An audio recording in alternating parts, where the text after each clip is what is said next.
In the case of Liverpool's horrible form, Mo Salah. You are not.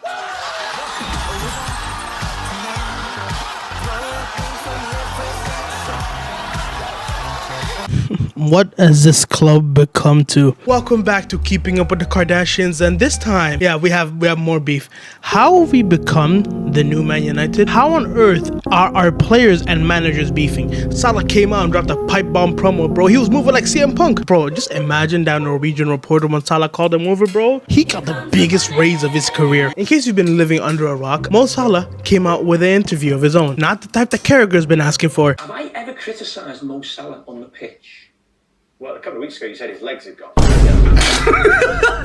Basically, after the 3-3 draw with Leeds, I'm not gonna get into it, he came out to some Norwegian outlet and started talking shit. This guy started dissing the manager. He dissed the club, saying that they're not keeping promises, bro. Not only did he diss the manager and the club, he low-key sneaked dissed some of the players. And I'm with him 100%. Gakpo, bro, you need to get slandered. Literally, watching this guy try to play football is like watching wet cement. But there's two sides to basically every story here. And Mo Salah basically is accusing the club of not keeping promises. He says that he doesn't have a relationship with the manager anymore, and he says that someone at the club doesn't want him no more. I'm just saying, them are accusations. I'm on Salah's side, bro. There's nothing on this earth that can make me back this damn manager. Now for all those people saying, oh, if you're backing Mo Salah, you're going against the club.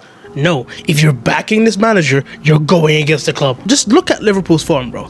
Look at our form. How are you telling me that we've only had 2 Premier League wins since September? We're in December, bro. We're almost in 2026, and we only have 2 Premier League wins? And Mo Salah is not to blame for any of these losses. Let's be honest. In the 3 games that Salah's been benched, against West Ham, we won. To be fair, West Ham was shit. Against Sunderland, he came on for 45 minutes, but we all know that it was Arne Slot's fault that we did not win that game. And in this game against Leeds, he brought on Isak and Endo. But Salah low-key has a couple valid points here. Now, I agree that players shouldn't be starting over players because of what they done for the club. Salah literally says himself that he doesn't think that he's bigger than the club. But there are some players, Lord knows how on earth they're starting above Salah. I already mentioned Gakpo before. He may have the most goal contributions for us this season. But watching him play, like I said, he just cuts in 24/7 and never uses his fullback. If we're not including this West Ham game, Gakpo's last goal contribution came against Man United back in early October. And it's beyond me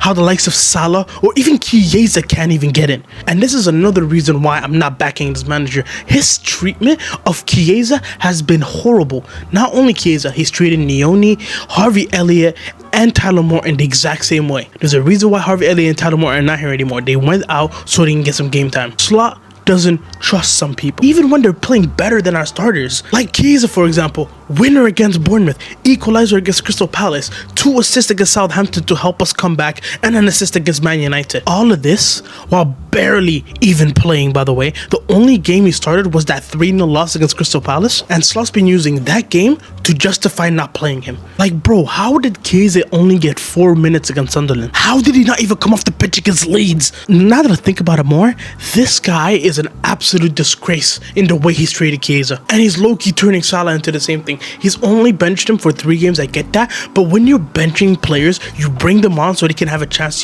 so they can perform. Chiesa hasn't gotten that. Salah didn't get that against West Ham, and he definitely didn't get it against Leeds, and there's a reason why he's speaking up about it, and that's why I'm on Team Salah. I don't blame this Leeds draw with Slot. We already know who's the culprit there. But regardless, this run of form, especially after the money we spent, especially after being Premier League champions, is absolutely disgraceful. Now, we all know the board is not going to get rid of him. Literally, it came out today that they're going to back Slot 100% no matter what Salah said, and it looks like Salah's not going to travel against Inter. And I've never understood those people that want us to lose games on purpose so our manager can get sacked, but I kind of see it now. Inter, we're gonna get smacked. I was trying to be optimistic last week, but let's be honest, Inter gonna smoke us. Brighton, at best we can get a draw. They've been our bogey team for years. Imagine playing your bogey team or your shit. And hopefully it doesn't end this way, bro. I hope Moore doesn't leave. Hopefully he stays, bro. But yeah, overall the performance itself though. Now this just in, police officers in Lancaster, Pennsylvania were asking people to be on the lookout for a man who robbed a store. And I think we do have his description. Can we take that? Let's take his description.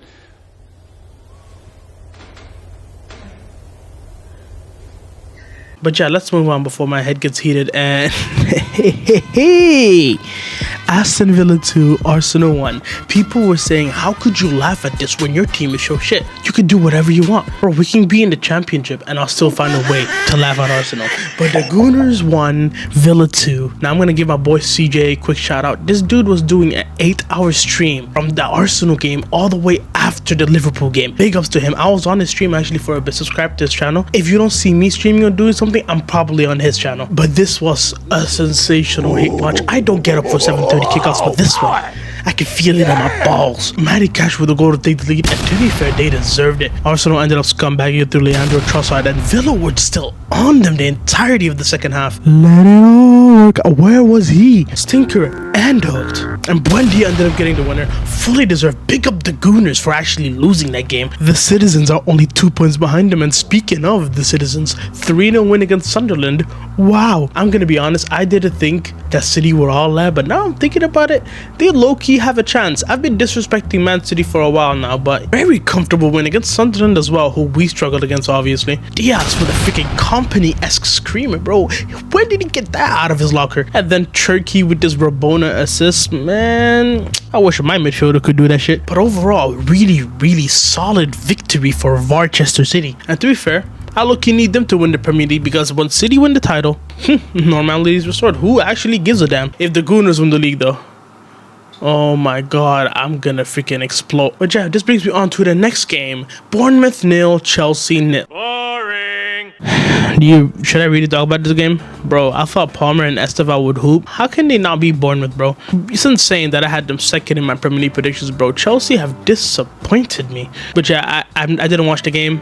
I'm not gonna watch a 0-0 game highlights. Let's move on to Tottenham 2, Brentford 0, and Xavi Simons finally got his first goal. Richard Watson managed to score as well. Brentford are crap. Guess who else didn't beat Brentford? And Man United are playing tomorrow against Wolves. You know what? Let me give you my predictions right now. 3-1 United. This motherfucker don't miss. No, he's fucking good. That motherfucker don't miss, man. He's good. In the heat of battle, he don't miss. No. In the heat of controversy, he don't miss. No.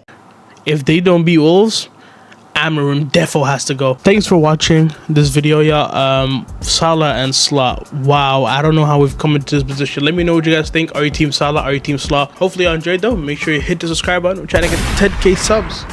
Like the video if you have not already, and I'll see all of you next time. Have a good day, people.